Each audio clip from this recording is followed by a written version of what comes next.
Growing up, I was always the class clown. I learned to thrive on that feedback, the laughter, the joy that people got. So I thought, I'll try stand-up comedy. I realized, though, very quickly that stand-up comedy was not for me, when one of the most consistent things that people always critiqued me on was not laughing at my own jokes. And I always thought that was such a strange thing. Why would you not laugh at your own comedy? Why would you make something you didn't enjoy? My guest this evening, Wildez, talks about his joy in making content, how he lays in bed at night, watches his own TikToks, and just laughs.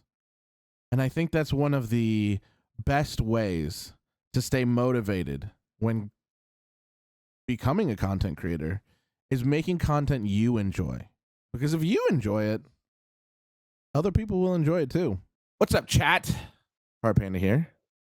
Today we are joined by the most loveliest Canadian that I know, Mr. Wildez. Yes. Hello, chat. So we have done this once, which this is going to be a running theme for a couple of these. We've done this before, but I wanted to get Wildez on here because he has some of the most entertaining Tarkov content, and really, like, I've seen some of his non-Tarkov stuff too, but like, it's just, he doesn't do what everybody else does. Everybody can post a gameplay clip, everybody can post a VoIP clip, because everybody has those experiences. But what differentiates that from like content creation is like being able to go to the base form and make something new, even if it's based off something old. And seeing your like Tarkov workout videos where it's literally you in the gym doing things that you do in game, but like it cracks me up every time. How does that come about? Like, what is the process? Give me the process from start to finish. Well, it's funny that you say that, actually, because me in the gym recording is probably some of the most obnoxious things that you could do to the people around you, because you're doing stuff that doesn't even make sense. Like, I was laying on one of the benches with a big barbell, pretending it was a sniper rifle. And the only thing I feel worse about than people that have to watch me is my poor wife that has to record. So big shout outs to her. But you're never like inconvenienced. It never appears to be that you're inconvenient. Like, it doesn't look like anybody's ever waiting on a machine that you're like jacking around with. No, I mean, there are suspicious things that I do, like the way that I hold those kettlebells just very tenderly in both my hands, that people are like, huh, maybe I won't do kettlebell swings today. I'm just going to go do another machine. Other than that, I try not to inconvenience people. I think there's a respectful way and a disrespectful way that you can film some of these things. And obviously, like, if you had a home gym, it might be easier to do, but like some of the entertainment values, and I've seen those videos of the guys that come in and they're just disrespectful in the gym. Yeah, for sure. And for me, like, getting back to your question about my process, I usually I like to make content that I really like to see. And unfortunately, my sense of humor is the crude, childish, creative, but punchy in a more immature way. And I find a lot of that on TikTok, actually. So I would scroll through TikTok and I would be sitting there laughing at a joke. I'd be like, look at this guy. Asians at the gym, workouts that Asians would do at the gym, like frying the wok, or like things that are very, very edgy. And I'm like, I love this content. I'm going to take this content and I'm going to make it into something of my own. So I just yoink it and I put my spin on it. And that's usually how I come about with the Tarkov content. People are like, oh my God, Wildez, you're so creative. Like, how do you come up with these ideas? I'm like, I'm just recycling. Dude. I'm just taking stuff that I already like and turning it into something that I would like in relation to Tarkov. Sure. Yeah. And I think that there's an aspect of content creation that's like you want to hit the algorithm, so you want to hit like the pieces that are trending, right? But how do you do that in a way that is unique while still being, the same? So you have to recycle it in a way that makes it unique to you. And I think you do that very, very well. Thank you, Panda. I think that one thing that I have going for me is I in a way I care, but I don't really care about how viral something will become when I record it. I Sure. just it stems more from like, oh, I think this would be super funny and I'm just going to make it regardless and hopefully people will enjoy it too. And on my TikTok, I have a lot of content that I would say is more hit or miss because especially now the TikTok algorithm is changing a ton and things that worked before like short skits don't work anymore.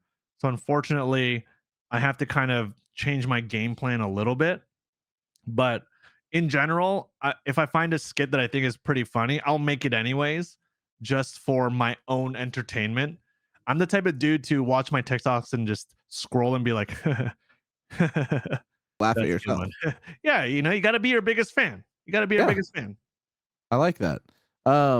So speaking of the algorithm and you talking about like short skits, so it sounds like, and you and I maybe have touched on this before, but it sounds like um you do a fair bit of research into like what is trending.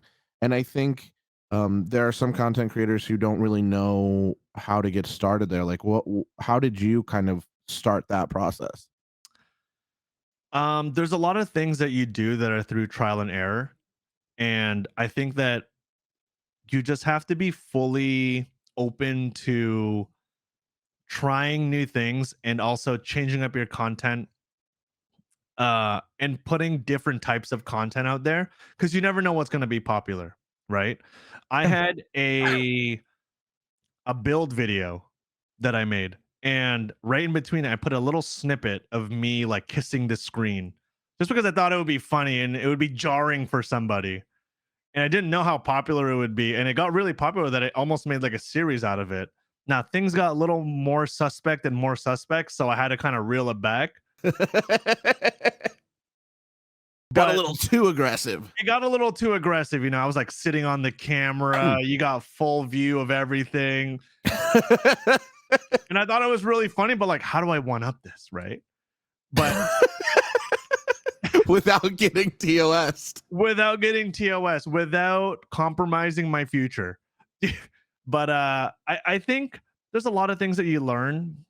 For example, right now, TikTok is promoting longer form content, so things that are a minute or longer. Mhm. And the way they achieve 1 minute videos is to make almost like a story that you're telling from beginning to end. Yeah. Because watch time is probably the most important thing that TikTok cares about right now. And also they pay more for 1 minute videos or longer, or so I've heard. I don't know. I don't get paid by TikTok. You're Canadians. Thank you. Come on, TikTok. Come on. Canada's a Yes, country yes. too, okay? We They're deserve the rights. Yeah, they deserve payment also. Yeah. There's also other things like if it's too dark, TikTok will not put it in the algorithm. Same with if it's too washed out. So Really? yeah.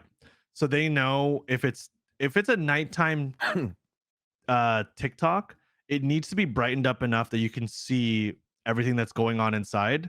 If there's any form of I would say if there's a percentage of darkness on your video, it's not going to get pushed through the algorithm.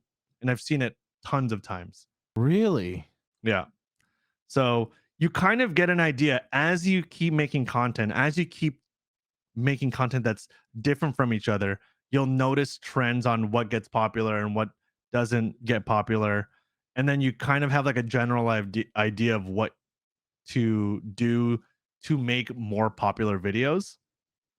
And of course, I still make dark content all the time. I try to make the gamma a little bit higher, and it just doesn't hit the algorithm.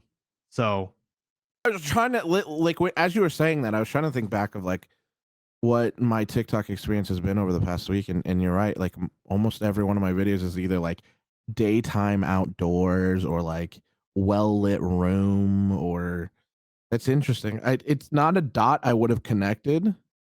mhm, So it's interesting to hear that perspective of like, yeah, if your video's dark, you're not gonna which changes a little bit, especially if you're used to making like Tarkov content. yep, Like a lot of the hallways and things like that, they're dark.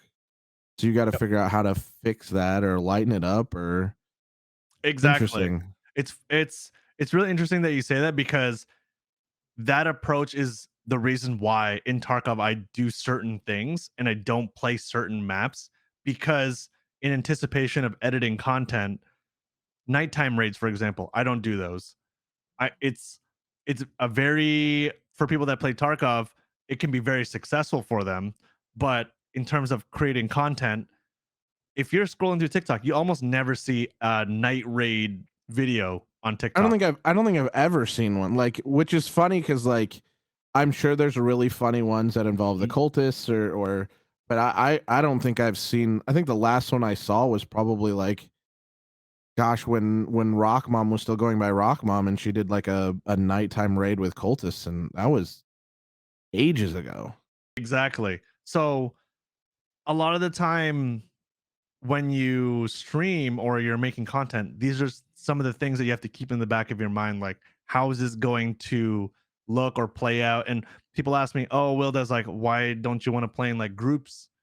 And as much as I play in groups a lot of the time, there's a lot of time when I don't play in groups, because in anticipation of having to have clear communications through everything, not people yelling over each other. These are like certain things that you kind of have to Navigate. navigate as a content creator. And a lot of people don't understand that unless you are a content creator. So, Right. yeah. Well, and even then, I think a lot of content creators, and I don't think this is like a dig at somebody who is a live streamer, but I think that to some degree, live streamers don't necessarily think about what it's going to look like on the edited side. Mhm. They're just thinking about how do I make the best content for the live format. Yeah. And correct me if I'm wrong, but it feels like the best way to approach your live content is to think of it as if you were making recorded content. That way you can hit, your live content because that's flexible and you can hit your recorded content. Yeah.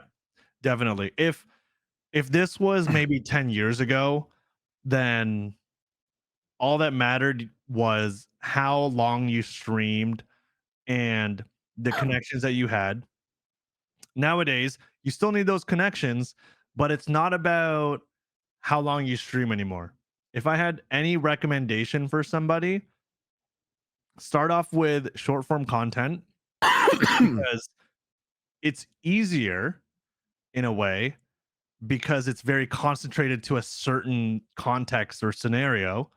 Learn how to master the short form content, and then from there move to long form content and get used to the editing style of like longer story form or whatever type of content niche that you hit. And then from there, streaming should almost be like a bonus to connect with your audience off of your long form and short form content that'll always be there and constantly growing for you. That's that's a really interesting perspective. And I like that a lot because I think, again, I think one of the biggest struggles that you get, especially if you talk to anybody who does Twitch, is like they understand that discoverability is just non-existent, right? Abysmal, yeah. Yeah, it is terrible. And so I think a lot of people are like, okay, so how do I approach this? How do I make discoverability? But I also think to some degree, like short form content, story form content, I mean even long form like YouTube content, um there is an aspect of it that is a little bit easier because you have more flexibility and you have the ability to edit. But I think a lot of people don't know how to edit, or don't know that editing is doesn't have to be that complicated. Yeah. I So think oh, sorry, go ahead. do you edit your own content? So I edit my own content. For YouTube, I work with an editor so that I can write the script and then do any major cuts, and then they'll do a rough draft and send it to me, and I'll make a full list of editor notes on how exactly I want it. Um, so that's helped a lot because my TikTok content, I edit all of that, and it aiming to be 1 minute long usually means that I'm spending almost like 2 hours at least editing one TikTok, and I'm trying to come out with at least 3 or 4 a week. So that comes out to a lot of editing. Plus, I do work a full time job plus streaming. It makes it difficult for me to kind of juggle and balance, especially YouTube content. But I want to make sure I have YouTube content there. So, Plus um, you also have like a wife. and I have a wife and cats. Yes. So yeah, So, so like you're trying to, I mean it's essentially you're working two full-time jobs at this point. yeah. And And one is paying you to live your life and one is like a passion project. one is a passion project. Yeah. And honestly, I have the utmost respect for people that are full-time content creators and live financially off of that, because it honestly it sounds very stressful. Stability is in and of itself is just astonishing how unstable and unreliable that is, and how your livelihood hinges on your ability to make the next video. Exactly. And it's almost like you're on call 24/7. There's always something that you need to do. There's always content that you need to produce. Like, I've been lucky. I've been streaming for about 5 to 6 years, coming up on 6 years now, and it's always been a passion project for me. And I've seen some success. And of course, obviously, the more that you work on it, the more potential you have of growth. But I I don't know. I don't know if I can make the full jump to full-time content creation. It feels very difficult, and I don't know if my heart can handle that. Okay, let's frame this in a different way. If you were to make the jump to full-time content creation, Mhm. would it be something where you pick up more streaming hours, or would it be something where you focus more on the edited content? If I was a full-time content creator, I would not stream as much. I would be making uh YouTube videos. I would be making TikToks or any form of shorts. I would stream almost as maybe a weekly get together with the audience so we can kind of just chat it up. It wouldn't be to necessarily grow the stream, but an extra layer of kind of bonding with the supporters. Um and I think most of my time would be spent doing the editing, the long form, and the short form, the things that will always be there, especially when I sleep. I want to be able to grow. In live streaming, it as soon as you turn off the live stream, you're basically done. If you don't have anything else, no one else really knows about you if you're not, on social media or doing things off stream that will really help you grow as a streamer. Yeah. Okay. I can see that. It sounds like kind of one of those ideas of like, people invest so that their money works for them, but your investment's not monetary, it's time. You want your time spent to work for you, and time spent on live streaming only works for you in the time that you are live streaming. Exactly. But your time working on YouTube or edited content in general, that's time that's like, okay, once the video's pushed out and it's part of the algorithm, it continues to work for you regardless of what you like. You're already on to the next project, but that previous project's still pumping out numbers. Exactly. And like, to be honest, I'm not getting any younger. My time is getting more limited. And I'm sure that a lot of people can relate. You know, we settle down, we have families, we have obligations. And we even saw it with Dr. Lupo, I believe. Like, he made the switch to YouTube. He got the bag. I believe he's doing less hours than he was on Twitch, so he can spend more time with his family and still have a healthier work life balance. I feel like streaming 8 to 10 hours a day, if that's your thing and it works, then it works, right? But for me, I can't stream 8 to 10 hours a day. That's a long time. And I feel like if I can be more productive and be more efficient with kind of how I grow, then I can have more time and I can grow even while I'm asleep. So it's like almost like a win-win. I think that the payoff there is like when you do go live, you you've put so much time and effort into other pieces that grow your name and your brand that when you do go live, that's where you see the payoff. You know, you see the payoff in, oh, I really liked his, X video.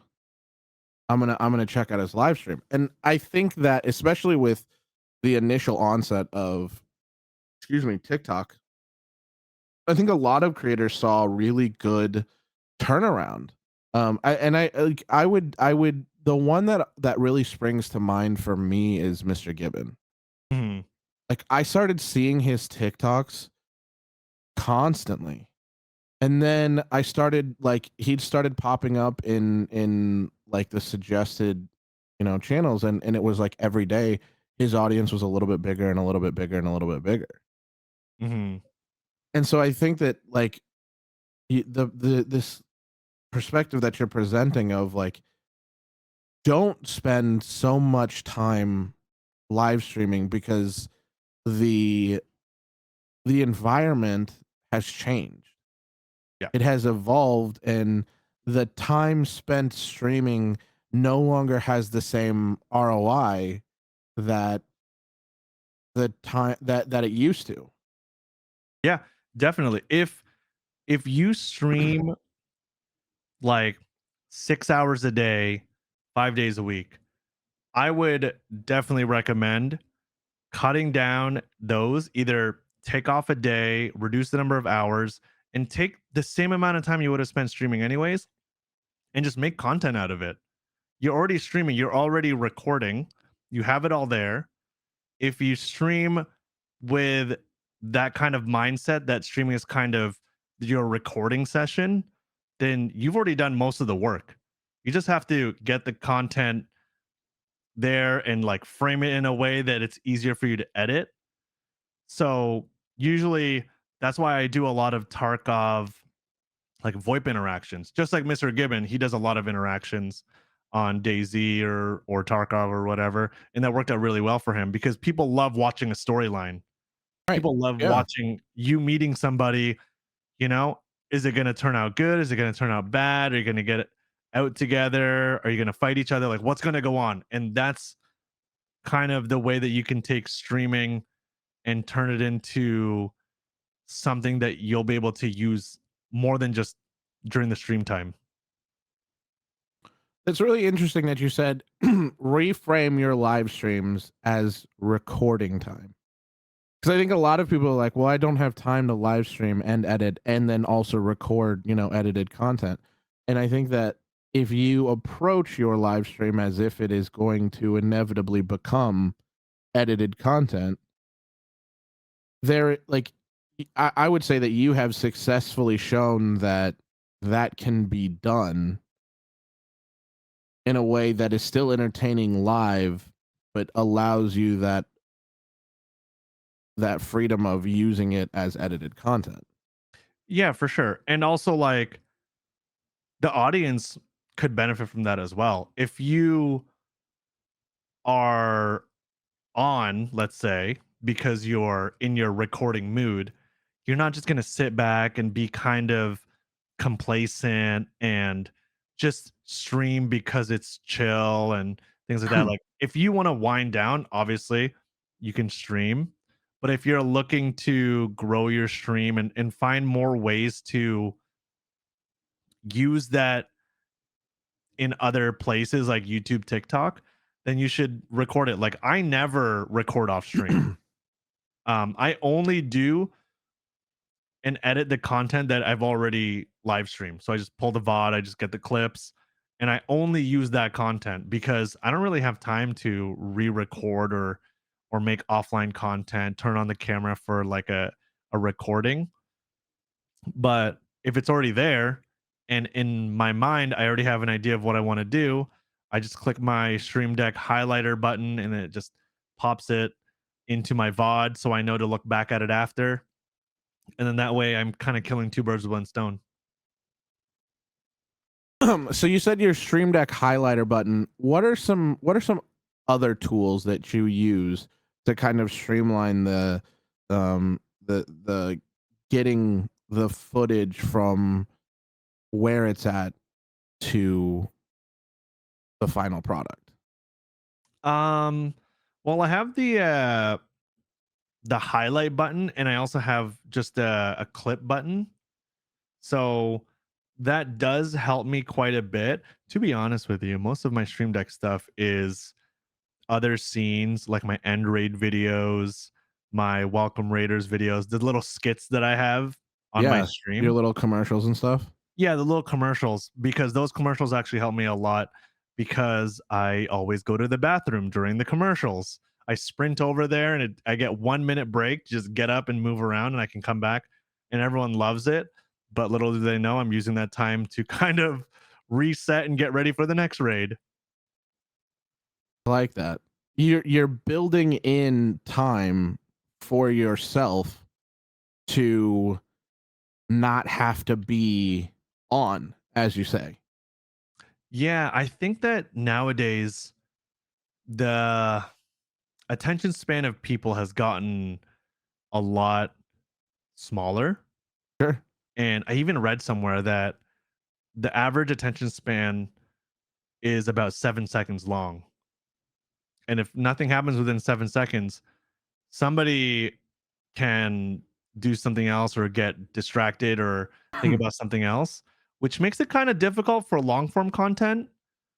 But it does make it easier for short form content because it gives you an idea of how to pace your content so that people don't get like lazy or distracted or want to click off of it because nothing's happening within those 7 seconds. Yeah. I think to go along with that, there's also this idea of like pacing, right? Like Hmm. everybody's seen that movie where the pacing's just off and it's just action, action, action, action, action. And your eye gets just weary of trying to keep up with everything. Yeah. And so like building in these moments of like, okay, it's a commercial break, you know, whether they enjoy the commercial so they're gonna stick around or they're like, okay, it's a commercial break, I'm gonna run and go pee. Like Yeah. that kind of paces your stream out and allows your audience to have that take a break moment kind of along with you. Yeah, for sure. I mean, usually I'm sitting down for a long period of time. If you're on the computer watching, you might be also be sitting down for a long period of time. And I remember watching CDN the third, and funny streamer. I love that guy. And he said, "Okay, chat, we're all going to clean our computers. Ready? I'm going to do it. You guys are going to do it too. Everyone grab a paper towel and just start wiping down your PC." And he was getting everyone in the audience, trying to hype them up to get up and move and do something. And it was really funny because it feels like a way to, one, have the pacing kind of change the rhythm a little bit to like keep you on your toes, and two, gets people moving, and it kind of adds this level of community that we're all doing something together and we're getting herded to doing something positive for ourselves at the same time. So like I've had a lot of uh influences, I guess, from people like CDN, the more joking type of content creator. Uh and that's helped me a lot with my journey on trying to figure out what kind of content creator that I wanted to be. It's really funny that you bring that up as far as like a community thing that isn't like a community day thing, but it's like a thing that we're all doing. It reminds me of a joke of a stand-up comedian where he's telling this joke and he's like, you know, if we all clenched our butt at the same time, no one would know whether or not we actually did it or not. And then he's like, okay, ready? Everybody do it. I'm going to count to 3 and everybody do it. And so he counts to 3 and he's like, did you guys do it? Did you guys do it? I couldn't tell.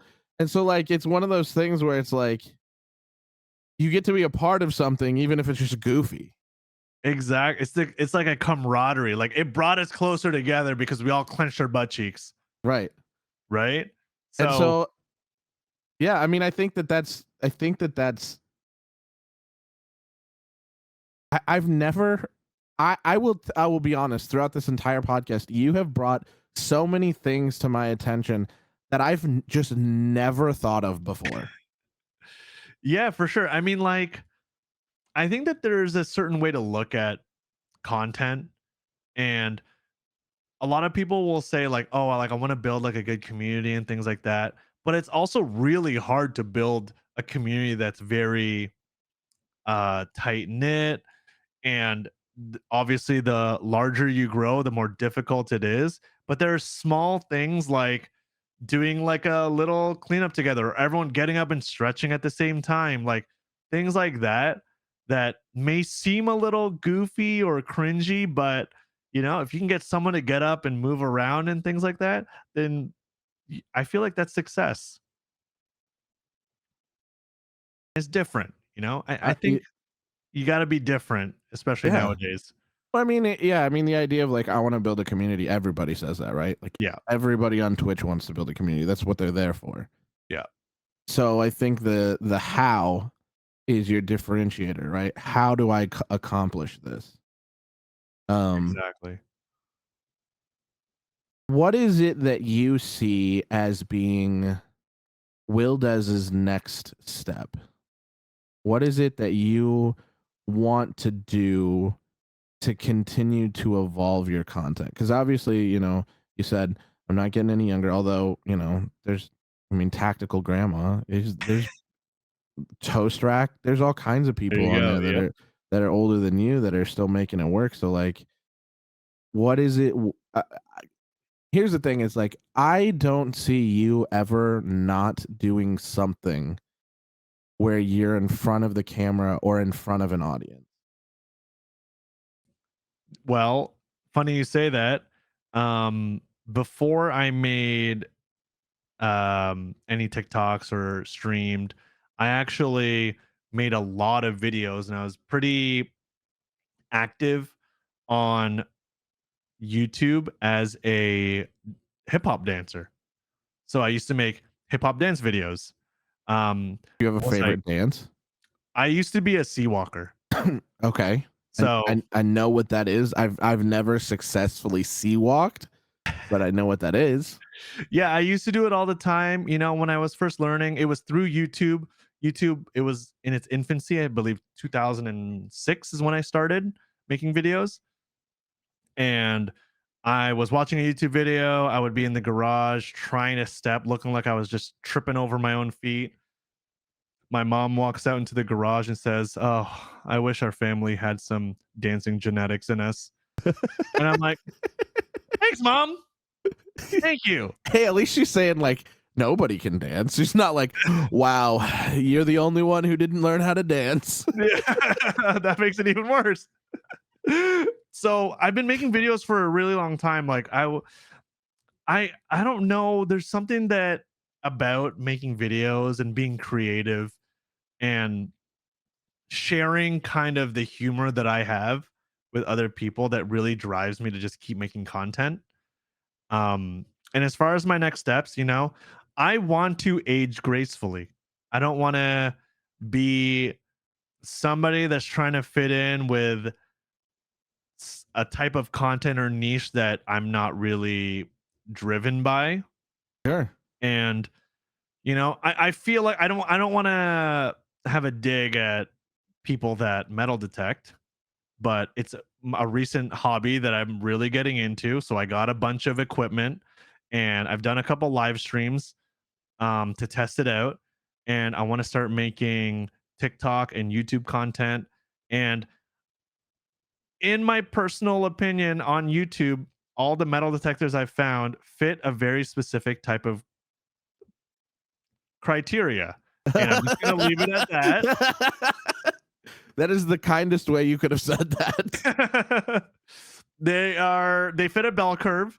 I definitely want to be kind of like my personality brought into something that is more old school and for a specific type of audience to kind of freshen it up a bit.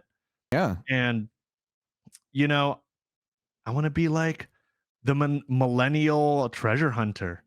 And I feel like The Millennial Treasure. Oh my God, that's such a great name. It's such a great name. yeah, I even just finished the logo. It's like a pirate flag with my current logo with a skull and crossbones on it.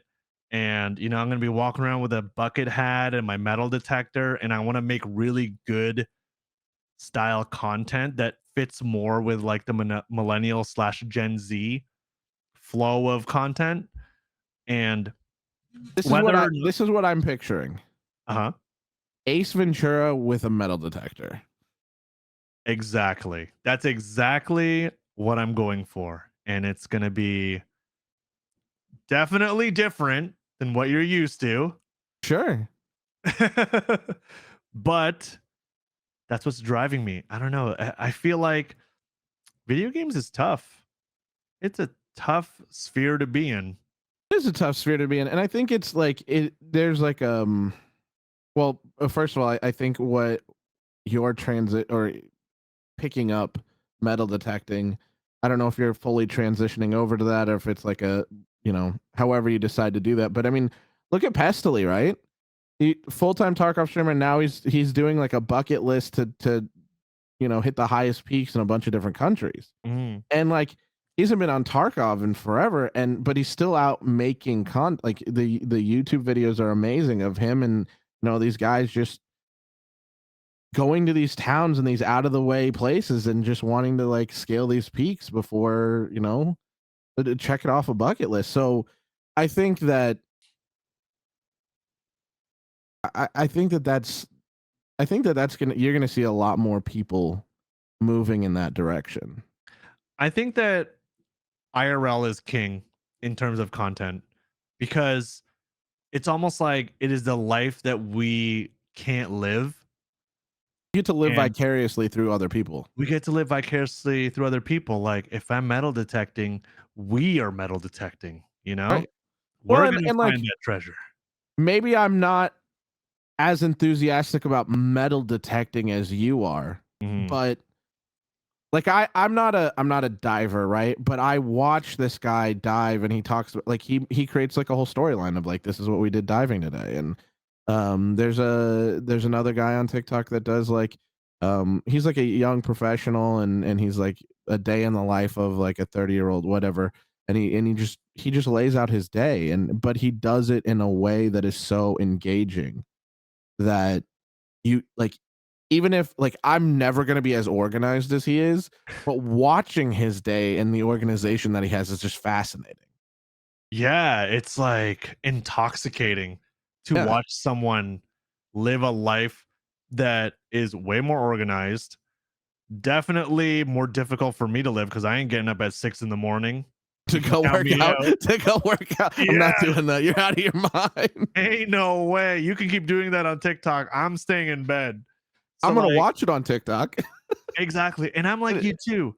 I'm one thing that I've been watching recently is there's this guy on YouTube, and I watch him every night, and he goes to casinos with a team, and they are card counters. They're a card counting team, like the movie 21, and it shows his process of starting with like $450,000 through his whole team invested into the project, going to different casinos, card counting, getting caught, getting kicked out, and like the ups and downs in the life of a card counter.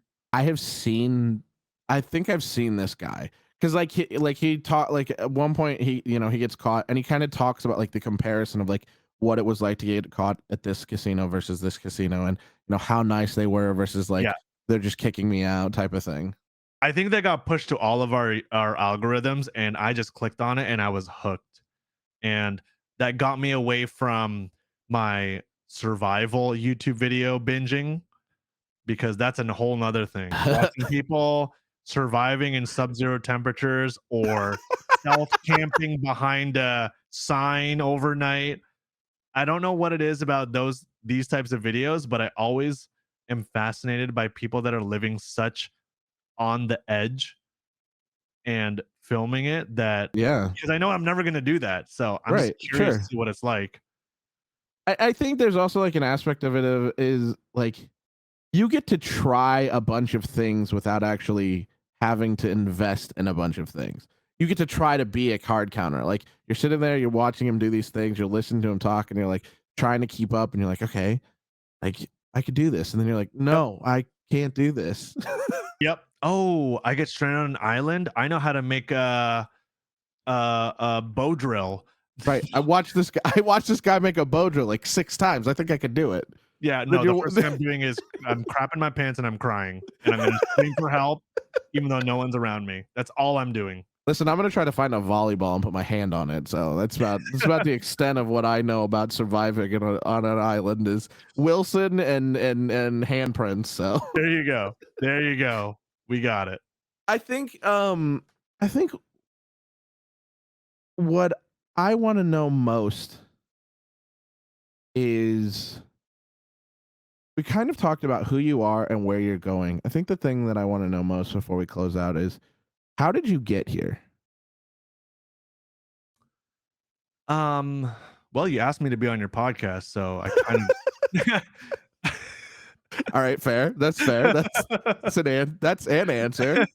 um, I think that I've always been driven deep down inside to create content, not for other people, but always for myself. Okay. Because when I started dancing, when I started making TikToks, when I started streaming, it's always been to kind of make content that I want to see. And I haven't really found too many people that are like me.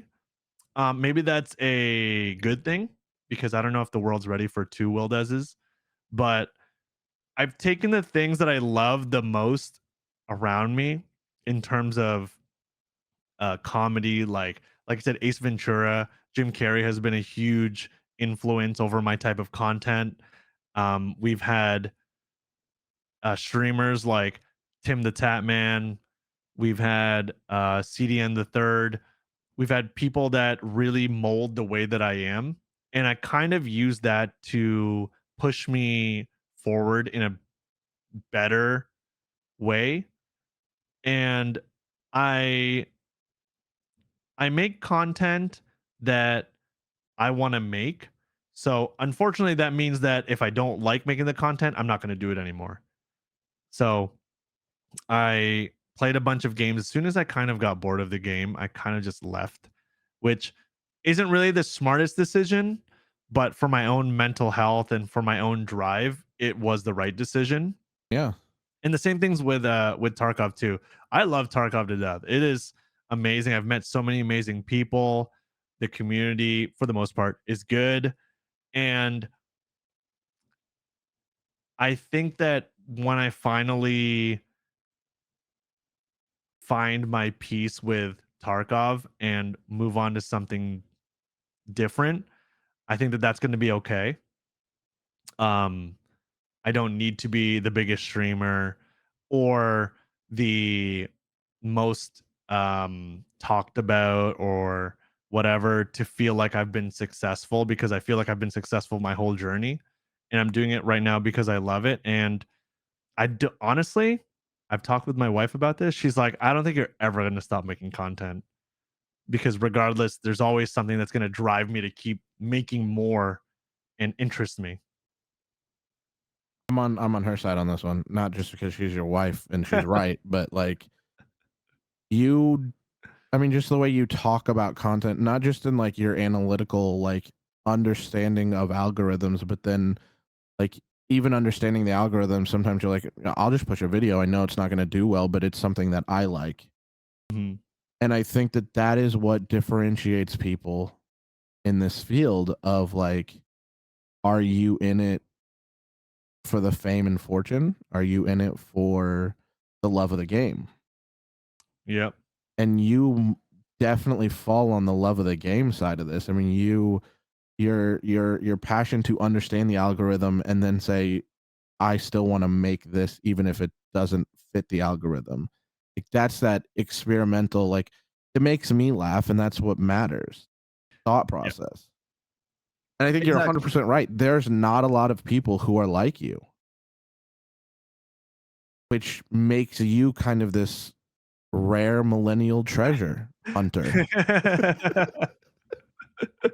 But I'll take that. I do think that there is an aspect of that that I don't like. Even if you fall away from Tarkov, like I can't see you sitting there doing not making content. Like I said, I mean, I said it earlier. I don't see you not being in front of a camera or being in front of an audience. Like you, and it's not that I feel like you thrive on the audience, but I think you thrive on this like idea of like, what new thing can I do?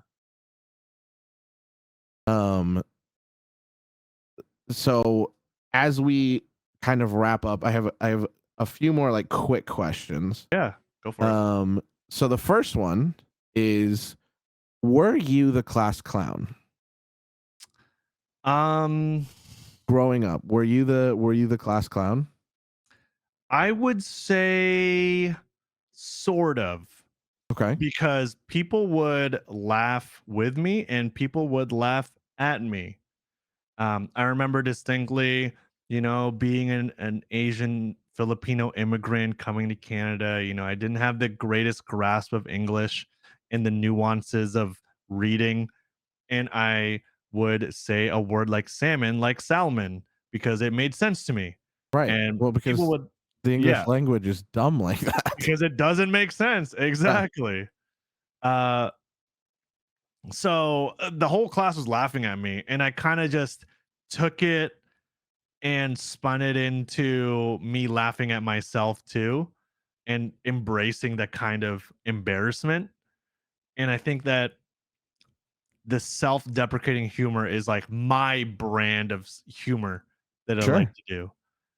Mix that with a little bit of Jim Carrey's rambunctiousness, and you basically have my style of content. I I can definitely see it.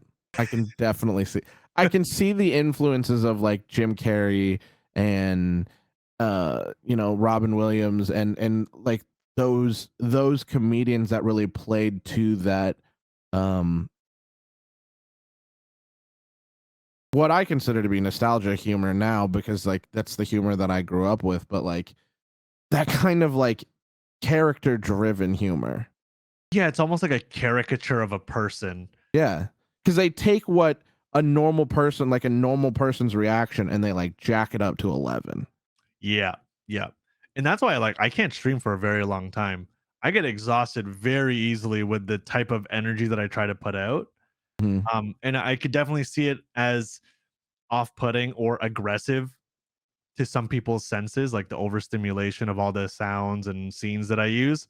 But like I said, I'm driven by what I would want to watch, and unfortunately, that's the way that it comes out. I don't think that's unfortunate at all. I think that's very genuine of you. Um so a follow-up to that question is, If you had an evil twin, what would they be doing with all of this power that you have?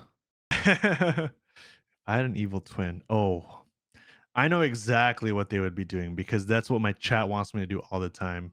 They Okay. want me to be the opposite of how I am in the sense of my my job more or less influences me to act a certain way, Okay. which means I'm usually pretty PG-13, family friendly. Sure. And my chat, they crave that R evil, rated. cussing, Wildez after dark, betraying people. Oh, they would feast on that. They're trying to take the wholesomeness out of you. Yeah, they want a Wildez after dark side. And you know what? Maybe it'll come out, maybe. But I mean, we're just gonna have But to you wait and think see. your evil twin would just be Wildez after dark, 5 a.m. in the morning, just first thing wakes up and it's Wildez after dark right away, huh? Oh yeah, he would wiggle at you in Tarkov and then shoot you in the head. Guaranteed. Oh man. All right, that's fair. That's fair. Um so the last two questions are do you have anybody that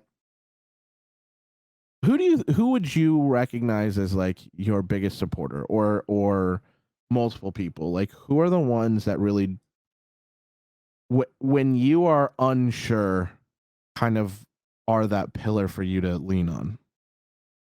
I would 100% have to say my wife.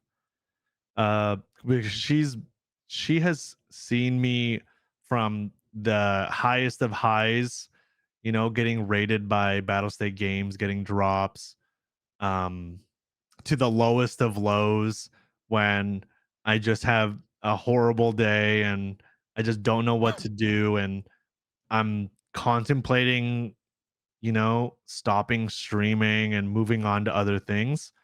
She kind of grounds me in a way to help me step back from the situation and kind of rationalize and go through the whole thing. Um, because as we all know, content creation is probably one of the most difficult things that you can do as a job. And you will never see uh like victory after victory. There's so many highs, so many lows, and none of it's can be your fault too. You could do everything right and then it just won't work out.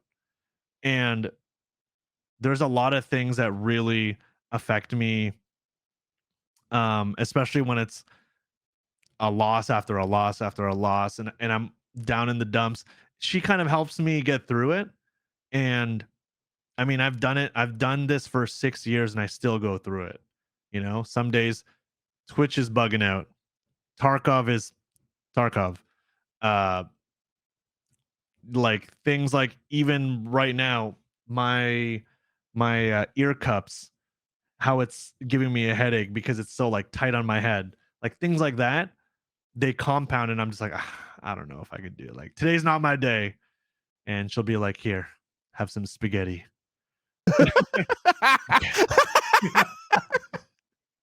Yo, spaghetti makes everything better.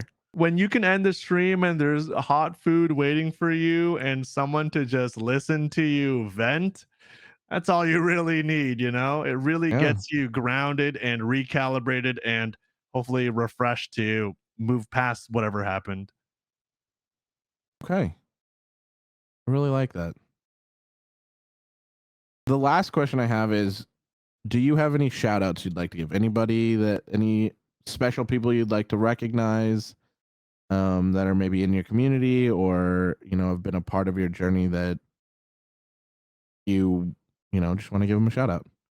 Well, I'd like to give a shout out to PartPanda for I don't count.